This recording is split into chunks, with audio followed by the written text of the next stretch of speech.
따라합시다. 사랑하는 아들과 한 가난한 과부. 아멘. 이제 마가복음 11장에 예루살렘에 입성하시는 예수님을 보았습니다. 주일에 입성하시고 이제 목요일 밤에 최후의 만찬과 더불어 최초의 성찬식을 행하시죠. 그리고 겟세마네 동산에서 피땀 흘려 기도하시고 이제 십자가 지기 위하여 재판을 받으십니다. 산헤드린 공회 유대인들의 종교 재판을 받으시고 또 빌라도 재판을 받으시고 결국은 십자가에 못 박히게 됩니다. 이제 금요일 날 십자가에 못 박히시죠. 그러니까는 예루살렘에 나귀 새끼를 타고 입성하신 이 겸손하신 평화의 왕, 공의 왕, 구원의 왕은 우리를 위하여 대신 십자가에 지시기 위해서 예루살렘에 입성하신 겁니다. 그러나 사람들은 나귀 새끼를 타고 입성하시는 예수님을 오해하면서 호산나 호산나 외칩니다. 호산나 자체는 나쁘지 않습니다. 따라합시다. 지금 우리를 구원하소서. 그런 뜻이 아닙니까? 근데 그 구원을 정치적인 구원, 세상의 구원으로 생각했죠. 예수님은 죄에서 구원. 이제 마태복음 1장 21절 말씀을 성취하고자 드디어 예루살렘에 입성하십니다. 왜 나귀 새끼를 타시고 입성하셨느냐? 스가랴 9장 9절의 말씀을 성취하기 위함이기도 하지만 나귀 새끼는 부정한 짐승입니다. 어제 출애굽기 13장 13절 말씀드렸죠? 첫 것은 하나님의 것인데 나귀 새끼도 첫 것을 낳으면 하나님의 것인데 나귀 새끼는 되새김질도 못하고 이 굽도 쪼개지지 못했어요. 그렇기 때문에 이건 그냥 드릴 수가 없어요. 나귀 새끼, 첫 새끼를 드릴 때는 한 번도 타보지 않는 나귀 새끼를 드릴 때는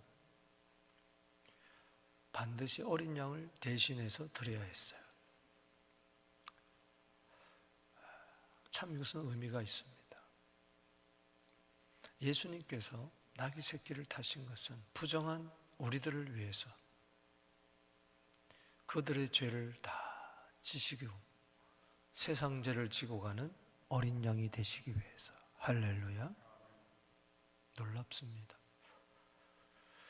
나귀 새끼를 드리고자 하지 않을 때는 목을 꺾어 죽이라 그렇게 이야기했죠.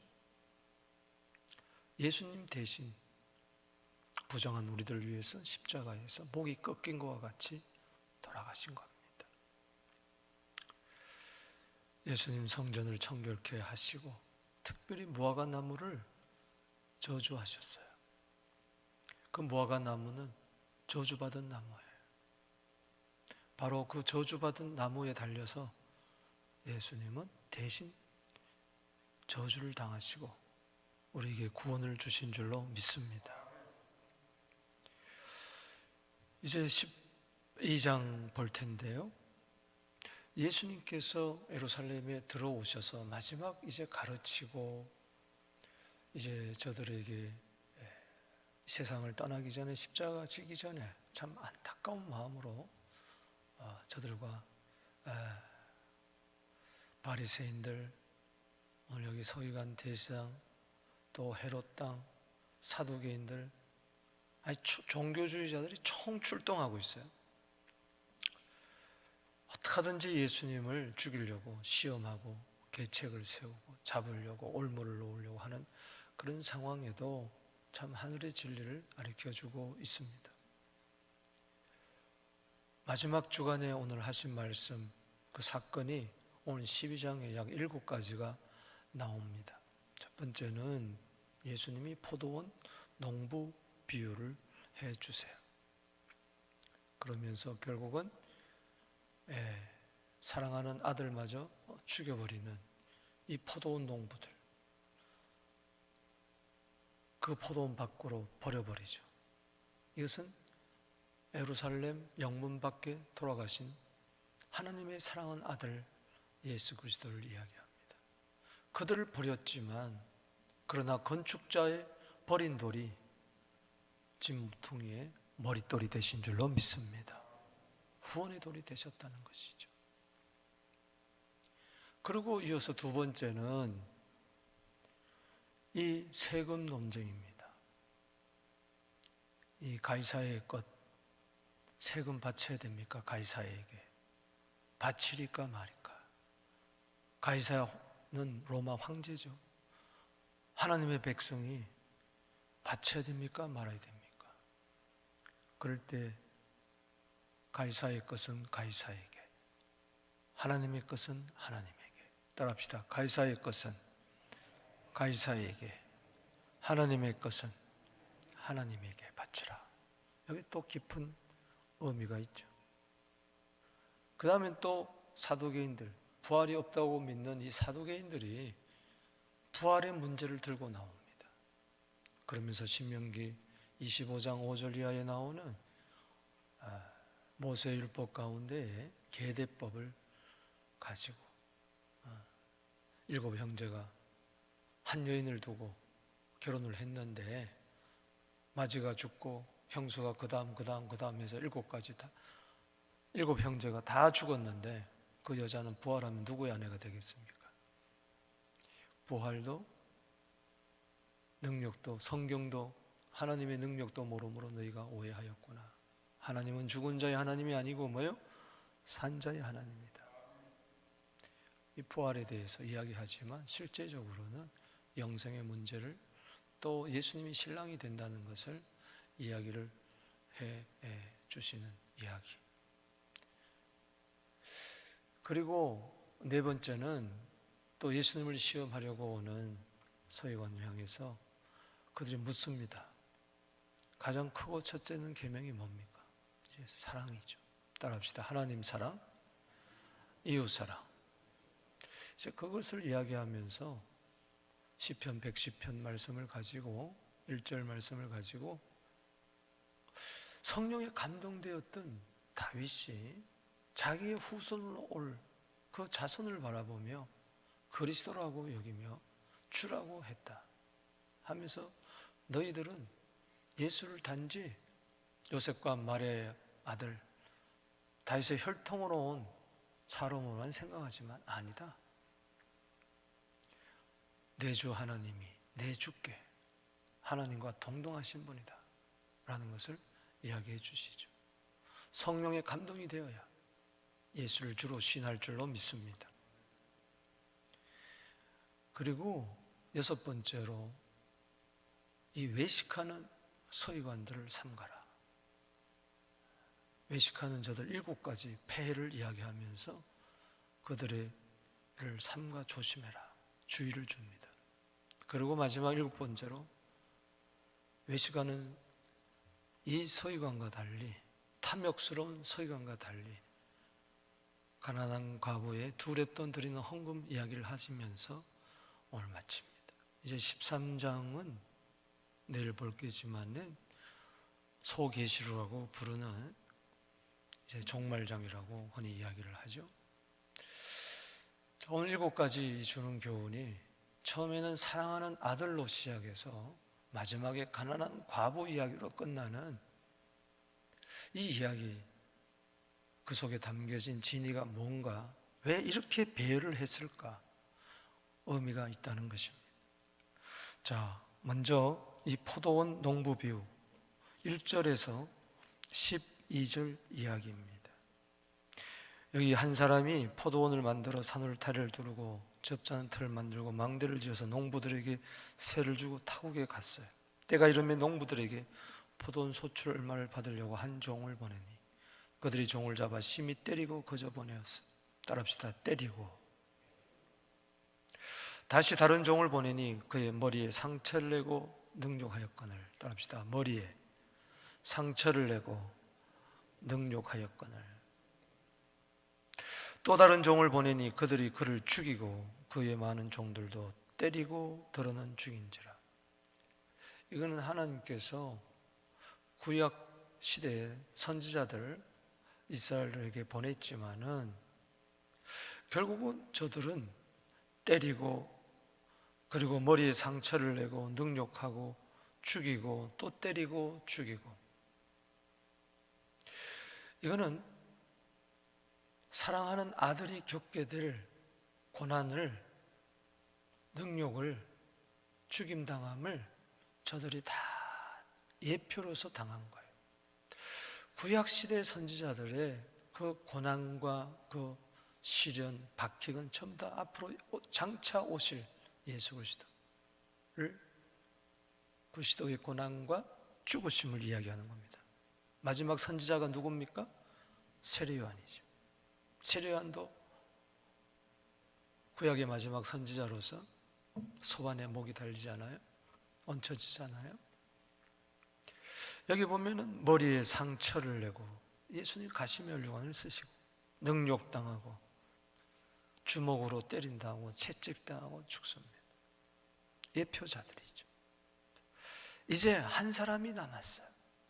6절 읽어봅니다. 거기다 줄을 치세요. 시작. 이제 한 사람이 남았으니 곧 그가 사랑하는 아들이라. 최후로 이를 보내며 이르되 내 아들은 존대하리라. 한 사람. 더 이상의 이제 선지자도 없고 더 이상의 구원자도 없습니다. 딱 한 사람. 최후. 여기 뭐라고 단어가 있어요? 최후. 따라합시다. 최후. 최후의 한 사람이 바로 누굽니까? 예수 그리스도. 따라합시다. 사랑하는 아들.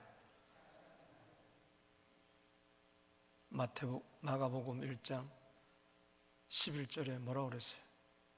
세례 받으시고 올라올 때 이는 내 사랑하는 뭐요? 아들이라. 따라합시다. 내 사랑하는 아들이라. 하늘에서 음성이 들렸어요. 예수님이 변화산에서 변화될 때에 모세, 엘리야, 예수. 모세, 엘리야는 다 사라지고 하늘에서 구름이 확 세 제자 베드로, 요한, 야고보에 덮이면서 마가복음 9장 7절에 내 사랑하는 아들이니 나는 저의 말을 들을지니라. 사랑하는 아들이 마지막 한 사람입니다. 최후의 한 사람입니다. 사도행전 4장 12절에 천하 인간에 이제 구원 얻을 만한 다른 이름이 없는 거예요. 사랑하는 아들 예수를 믿어야 됩니다. 할렐루야. 이분이 죽임 당하는 거야. 유대인들은 그걸 모르고 이 유대인 농부들 보세요. 7절에 농부들이 서로 말하며 이는 상속자니 죽이자. 그러면 그 유산이 우리 것이 되리라. 잡아 죽여 포도원 밖에 내던져 버렸어요.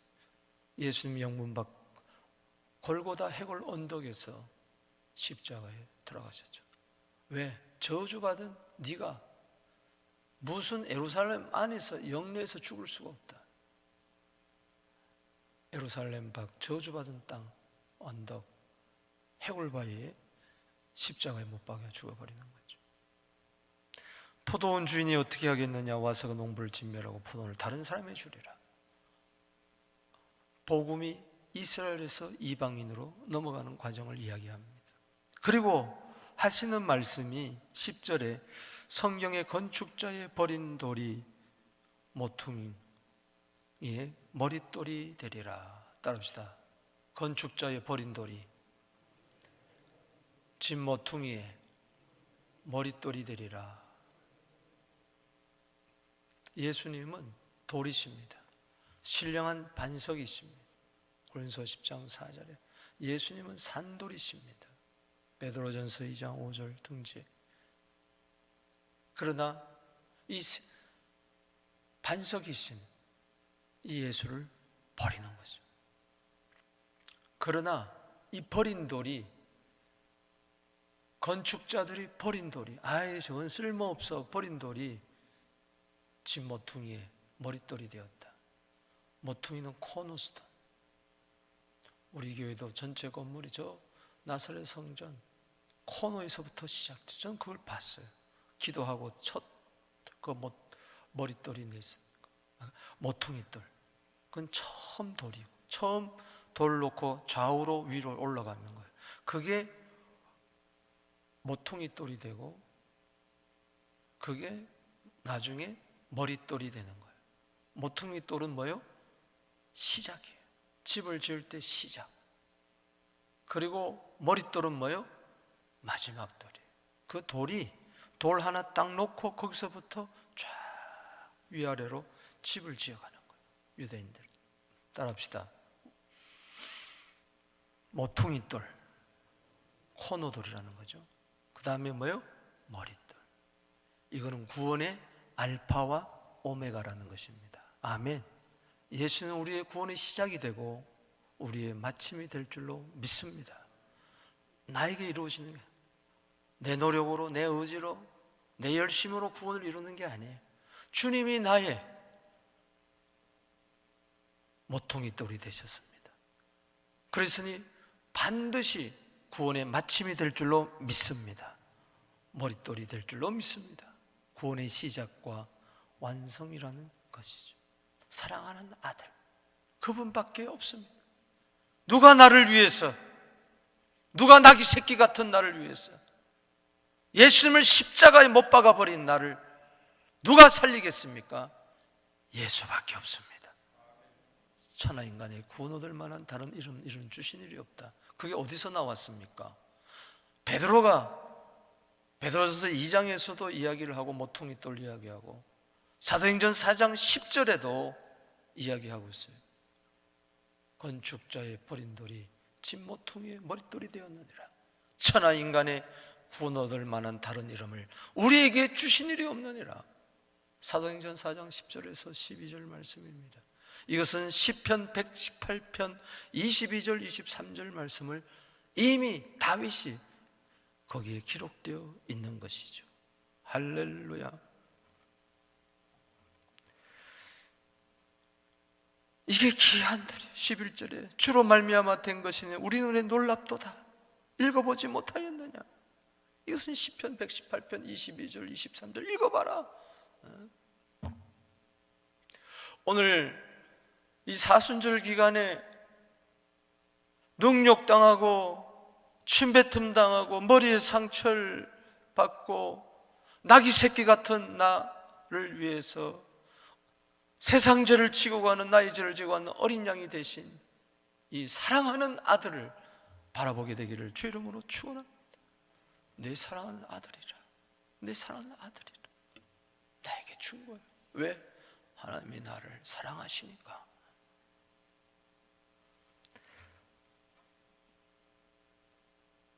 가이사의 것은 가이사에게 바쳐라. 13절에서 17절에 예수님의 말씀을 책잡으려고 바리새인과 헤롯 당, 저들은 과거에는 원수입니다.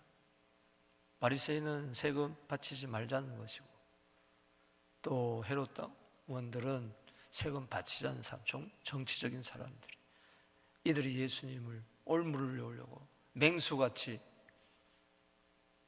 먹이를 감을 찾으려고 예수님께 와서 가이사에게 세금 바치는 게 옳습니까? 틀렸어요. 바치지 말겠습니까? 곤란하게 하는 겁니다. 바치라 그러면은, 아니 왜 우리 유대인 하나님 백성이 이방 나라 왕에게 세금을 바칩니까? 또 바치지 말라 그러면은 헤롯 당원들이 이거 봐라 역적이다 이렇게 하니까는 예수님께서 데나리온 하나를 가져와라. 어찌하여 나를 시험하느냐? 데나리온 하나를 가져와라. 데나리온은 로마 배로서 하루 품삯입니다.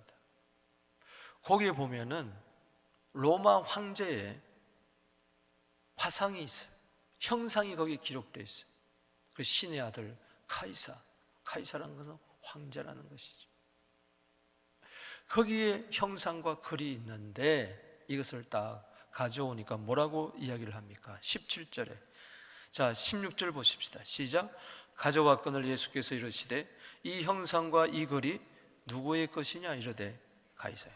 따라합시다. 형상, 글.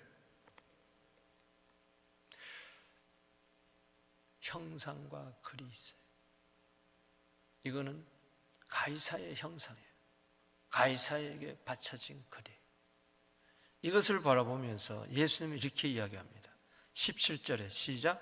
가이사의 것은 가이사에게, 하나님의 것은 하나님에게. 즉 가이사의 형상이 있는 것은 가이사에게 드려라. 그러나 하나님의 형상이 있는 것은 뭐요? 하나님께 바쳐져라. 아멘이십니까? 가이사는 세상 임금을 나타냅니다.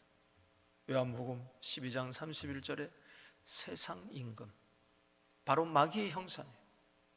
여러분, 창세기 1장 26절에 하나님께서 말씀하십니다. 우리가 우리의 형상을 따라 사람을 만들자. 아멘. 사람을 창조할 때 원래 하나님의 형상으로 창조했어요. 그리고 거기다가 마음에 새겨줬습니다. 복을 주었어요. 글을 새겨줬어요. 창세기 1장 28절에 복을 주어 가라사대 생육하고 번성하고 충만하고 정복하고 다스리라. 5대 복을 우리에게 새겨줬어요. 그러나 이것이 다 파괴되고 말았어요.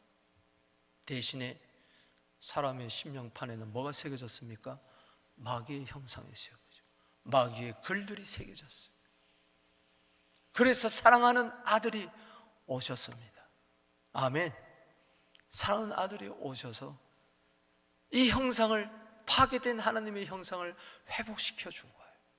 가이사의 것을 하나님의 것으로, 마귀의 것을 하나님의 것으로, 요한일서 3장 10절에 마귀의 자녀를 하나님의 자녀로 만들어 주셨어요.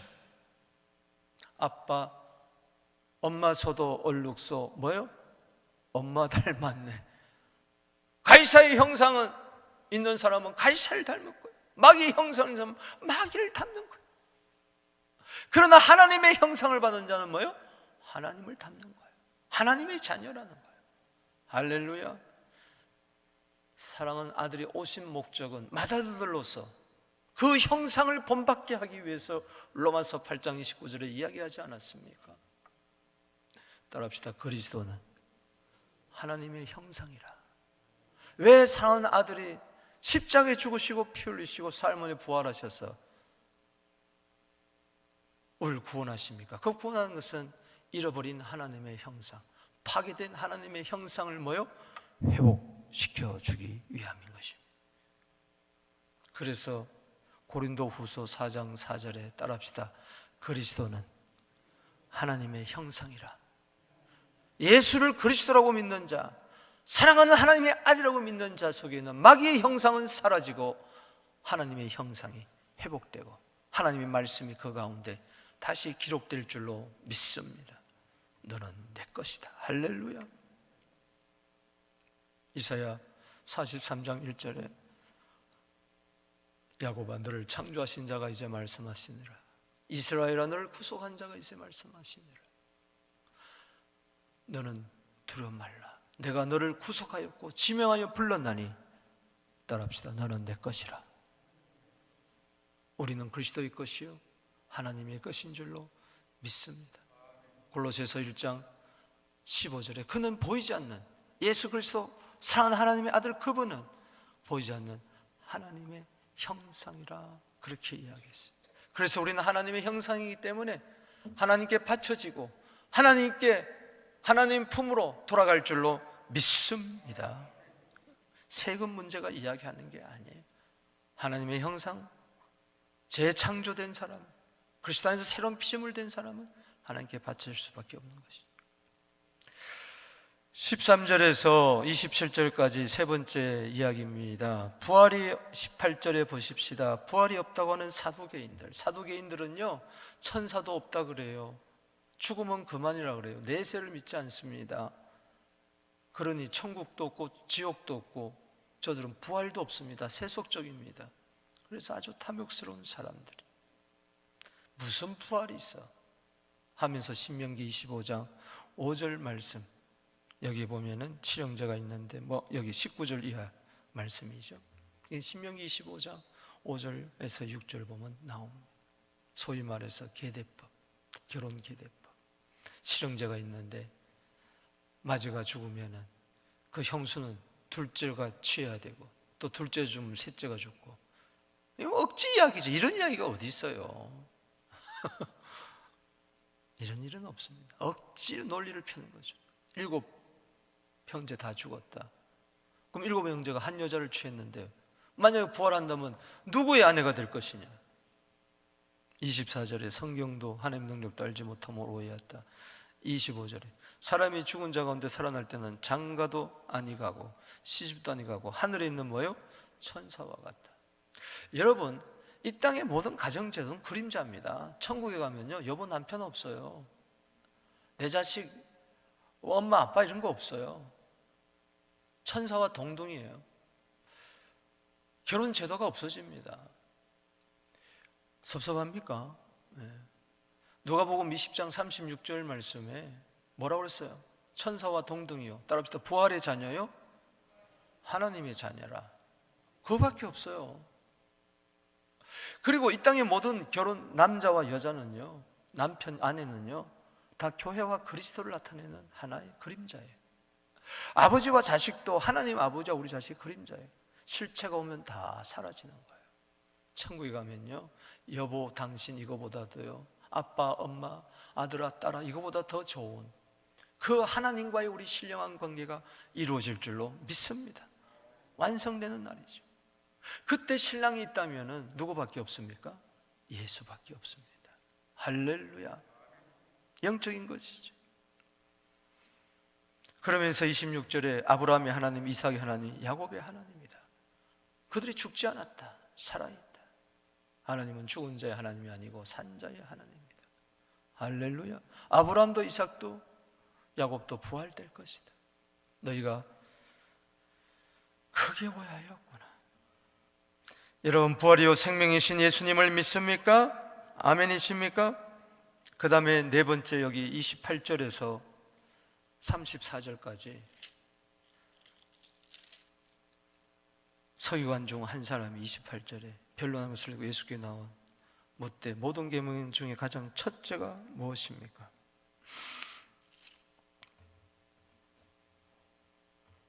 그럴 때 예수님이 뭐라고 이야기합니까?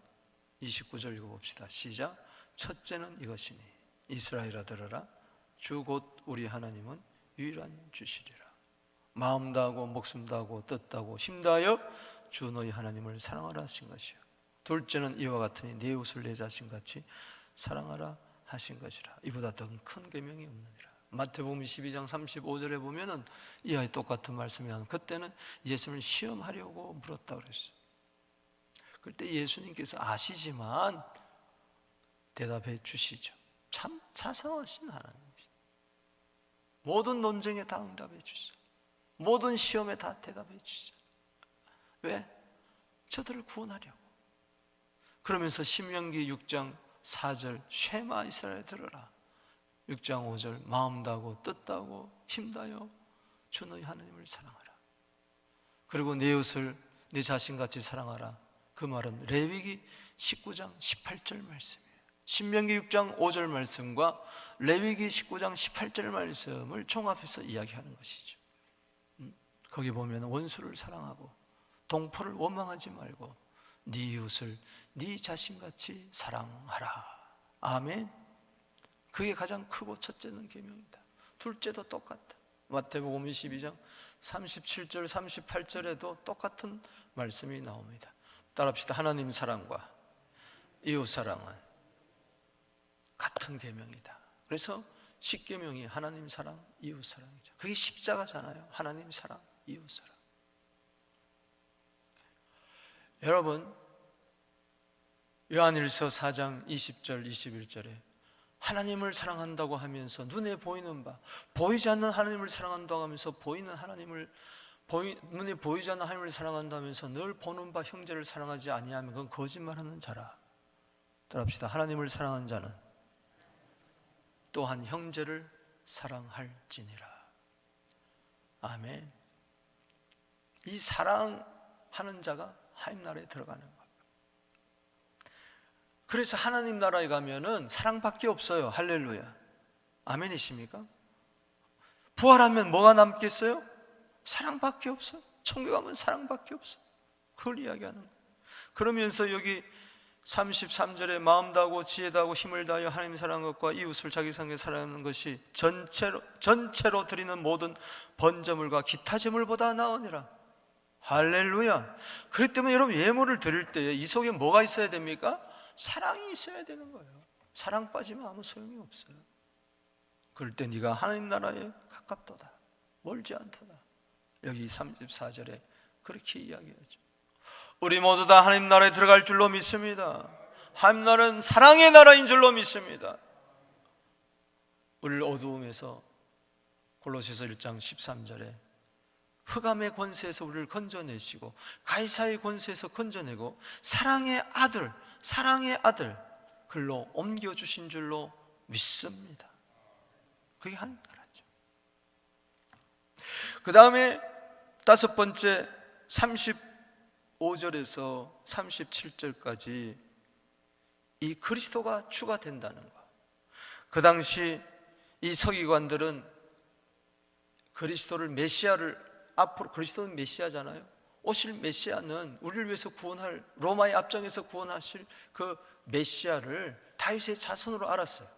그러나 육신으로만 생각했어요. 사람으로만 생각했어요. 그런 자에게 예수님이 말씀하십니다.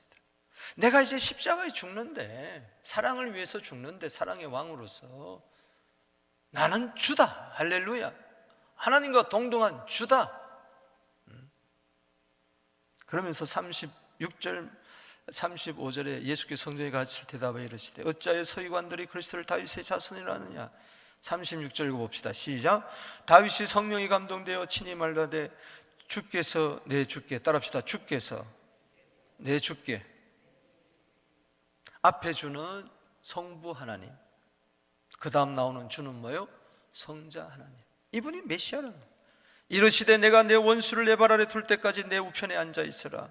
성령이 다윗을 감동하게 될 때에 그는 오실 메시아가 자신의 후손으로 올 걸 알았는데 후손을 향하여서 뭐라고 이야기합니까? 주라고 이야기하고 있어요.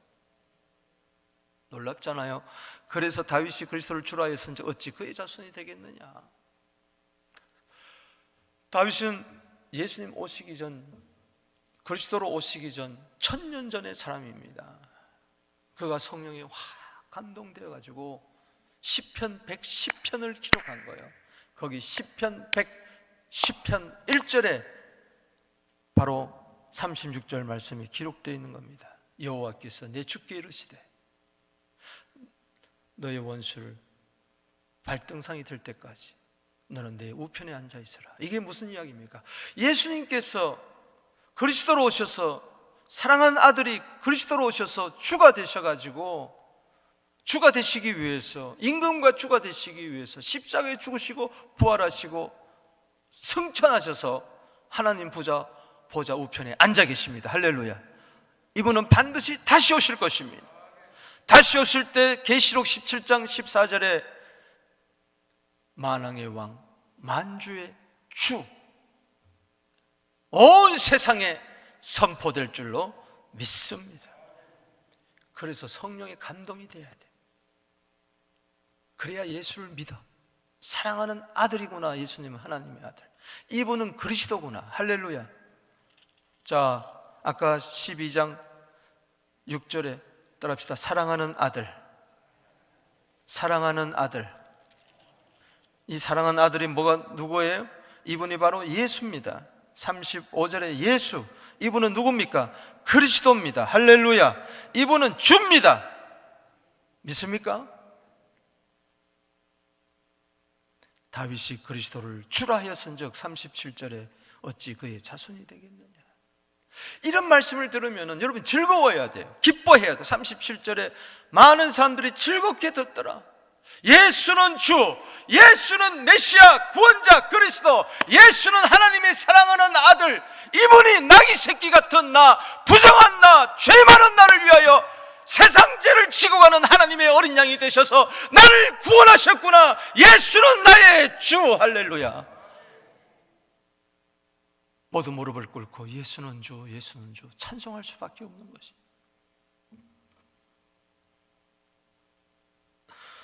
서기관들은요, 예수를 주라고 시인하지 않아요. 그러니 이들을 조심해라. 성령이 없는 서기관들, 성령의 감동을 받지 못하는 이 서기관들을 조심해라. 그게 38절에서 40절입니다. 읽어보겠습니다. 7가지 폐해를 저들 보십시오. 외식하는 자들. 시작. 예수께서 가르치실 때 이르실 때 긴 옷을 입고 다니는 것, 시장에서 문안받는 것, 회당의 높은 자리와 잔치의 윗자리를 원하는 것, 서기관들을 삼가라. 그들은 과부의 가산을 삼키며 외식으로 길고 기도한 자니 그 받는 판결이 중하리라. 지옥의 판결을 받는 것이죠. 여기 보면은 과부의 가산을 삼킨다. 더 정확한 번역은 과부들의 집들을, 재산들을 삼켜버린다. 탐욕스러운 서기관들. 여러분, 골로새서 3장 5절의 탐욕은 우상 숭배입니다. 성령 충만하지 못하니까 예수가, 그리스도가 주가 아니라 돈이 주가 되는 거예요. 세상 그 무엇이 주가 되는 거예요.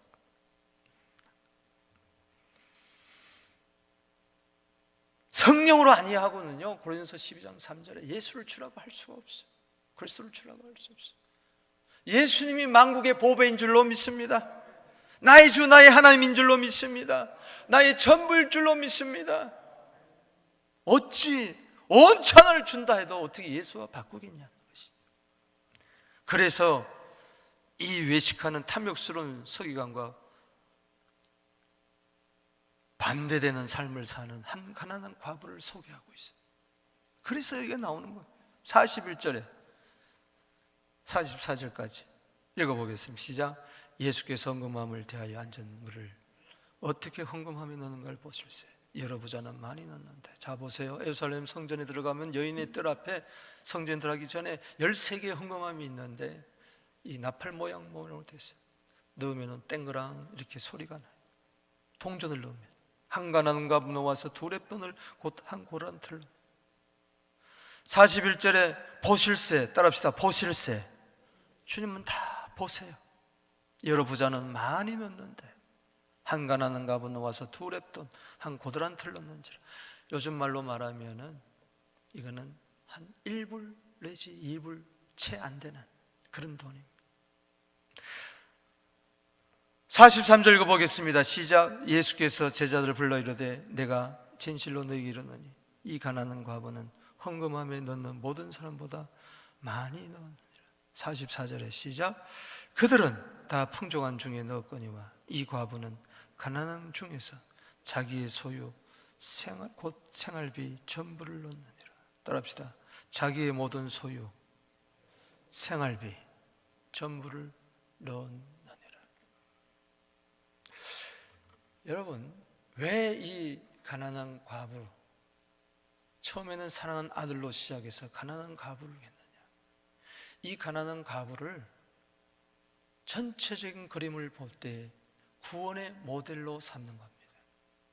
대상과 다르고 서기관들과 다르고 바리새인들과 다르고 헤롯 당원과 다르고 사두개인들과 다르는 이 5그룹의 헤롯 당 해가지고 5그룹의 이 종교주의자들이 덕실덕실거리고 예수주의에 잡아먹으려고 하지만 이 가난한 과부만이 구원을 얻은 모델로 삼는 거예요. 아멘. 가난한 과부는요, 신랑이 없어요. 우리는 영적으로 가난한 과부입니다. 가난한 과부. 이 가난한 과부는 단수예요. 우리 신랑은 누굽니까? 예수. 그분은 누굽니까? 사랑하는 아들이에요. 나는 가난한 과부예요. 세상에 소망이 없어요. 세상들 보면 소망이 없어요. 심령이 가난해야 천국이 저희 것이. 할렐루야. 그걸 보여주는 거예요. 난 사랑하는 아들밖에 없습니다. 그분은 나를 위하여, 나귀 새끼 같은 나를 위하여 십자가에 죽으시고 나를 구원하셨습니다. 예수님은 나의 구원의 모퉁이돌이요 머릿돌입니다. 아멘. 나는 전에는 가이사의 것이었는데 이제는 하나님의 것이 되었습니다. 나는 하나님께 모든 것을 드립니다. 할렐루야. 주님은 나의 소유입니다. 나는 주님의 소유입니다. 나의 모든 것은 다 주님의 것입니다. 나는 하나님의 것이 된 것을 너무 자랑스럽습니다. 아멘. 나는 부활할 것입니다. 부활할 때 주님은 내 신랑이 될 것입니다. 나는 주님을 사랑합니다. 가장 크고 되는 계명, 하나님 사랑, 이웃 사랑. 겉으로 보기에는 둘의 덤밖에 안 되지만은 여기에는 큰 계명인 사랑이 있습니다. 하나님을 사랑하고 이웃을 사랑하는 것이 있습니다. 이 가난한 가부는 성령의 감동이 되어서 다윗처럼 그리스도는 주라고 외치는 것입니다. 외식하는 서기관과 바리새인 다르죠? 탐욕스러운 그들과 다르죠? 오늘 우리는 이 순환절에 오늘 마가복음 12장을 바라보며 사랑하는 아들을 믿는, 그리스도로 믿는, 주로 믿는, 구원받는 가난한 과부가 되기를 주 이름으로 축복하는 것입니다. 가난한 과부가 바로 나요, 당신입니다. 나귀 새끼 같은 이 가난한 과부를 주님은 구원하셨습니다. 우리 두 손 들고 주 이름 부르며 나아갑니다. 주여!